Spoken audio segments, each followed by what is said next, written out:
Hello, my name is Fred Wilkinson with 2 News.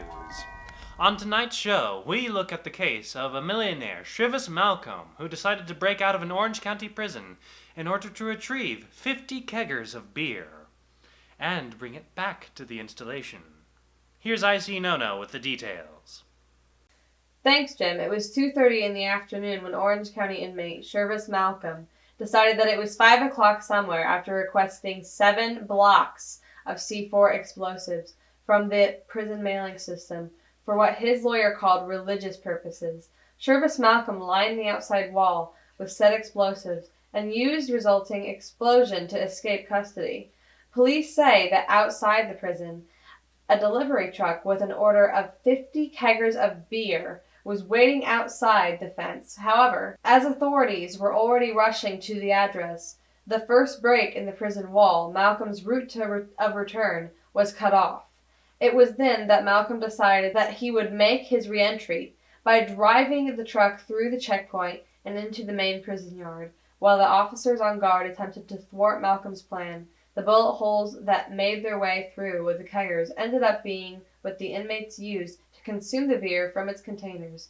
In a phone interview with Malcolm that was made shortly after, the convicted billionaire had his say. I was talking to my friend, Dr. Leroy Roth. He was doing good on the outside until that whole business with the breast expansions with the acid tabs. And he was telling me, he said, "Shriv, I've done a lot of messed up things in my time, and I've known a lot of women.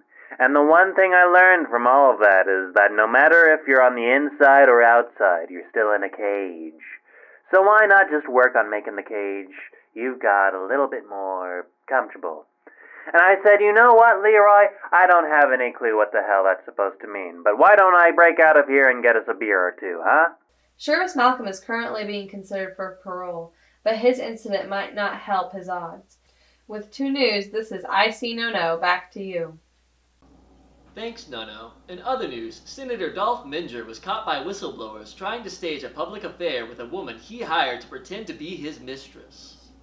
A press conference was held this afternoon to address the matter. When asked why he was trying to tarnish his reputation this way, he told reporters that he did so under instruction from his advisor. His advisors allegedly claimed that the affair, in tandem with Senator Minger's last name, would draw enough interest in his upcoming presidential campaign to overshadow the negative publicity that would come with either piece of information being revealed.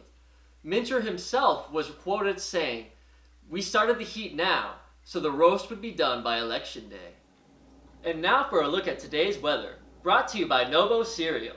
With 5 new flavors, you'll be finding all sorts of ways to Nobo your Bobo. Thanks, asshole. Yeah, they sent me out here for fucking summer vacation. The only thing sunny is your disposition, huh? Sitting behind there watching me suffer. You think it's real funny, huh? Just because you get all the money and the big lines. Well, yeah, it's -4. It's -44 degrees outside. I can't feel my forehead or my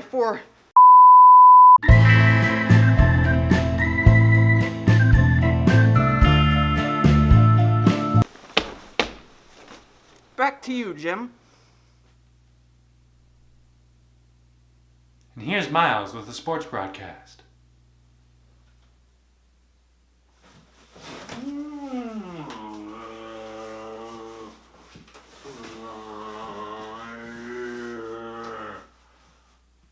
Hello, my name is Miles.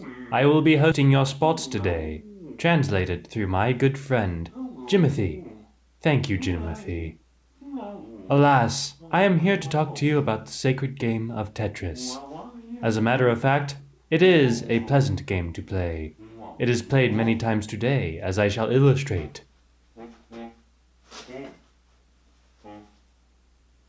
With that being said, the tournament last night went very well. The blocks fell into place, and then they disappeared. Much like life when it comes to an end. And with that, I will send it back to you. Thanks, Miles. And now, to end the hour, Ginger Farrell with a story about a man with a heart of gold. Thanks, Chuck. Northburn Walling.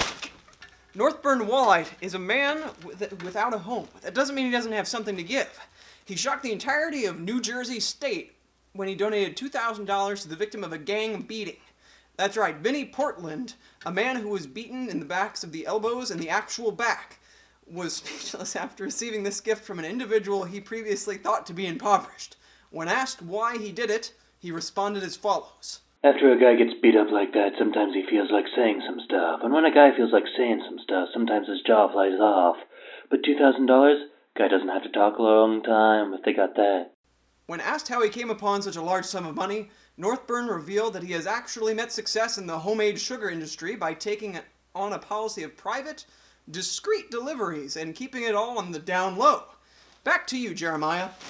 Thank you, Farrell, and that's it for tonight. I'm Lewis Malcolmson, here on Number 2 News. Thanks for watching.